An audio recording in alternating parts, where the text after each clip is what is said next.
When I think of a group of strings, I think of a flock of birds somehow. It has to do with both the physical motion and the way they look when they play, but also it has something to do with some of the finer aspects like tuning and precision and an integrated tone that a group of string players have. They're so in touch with each other and in tune with each other.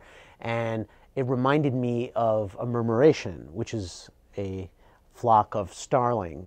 They gather late in the afternoon toward sunset, and the birds move in incredible shapes and patterns, and they kind of orchestrate a beautiful dramatic scene right in front of your eyes that just unfolds brilliantly. And so that's what inspired me to write this piece. Well, I was trying to capture in each movement some aspect of this beautiful display of a murmuration of starlings.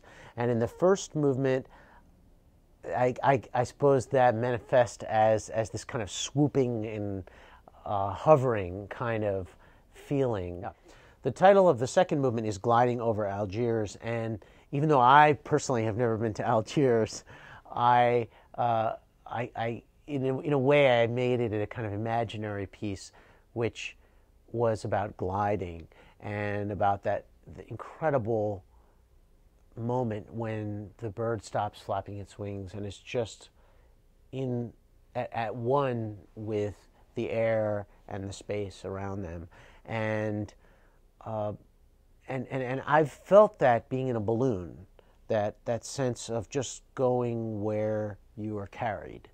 The third movement is called Swarming Rome, and this is a movement where I evoked some pictures from my time in Rome when you'd often see starling murmurations over the city, causing crowds to stop and marvel, but also people to flee what was coming down on their heads from the murmuration.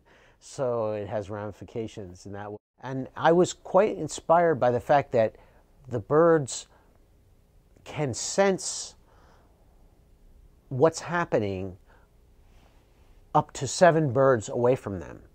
Now, and that doesn't just mean when they're at a certain distance, but because a murmuration expands and contracts, quite often 7 starlings away is quite far away. But that never changes. The 7 never changes. That aspect of 7, that mystical number of 7 never changes. They can be tightly packed together or far away, but they always sense what's happening. And so that's one of the ways that they navigate. And as soon as one turns, the others turn almost instantaneously. So it's something I just found quite fascinating.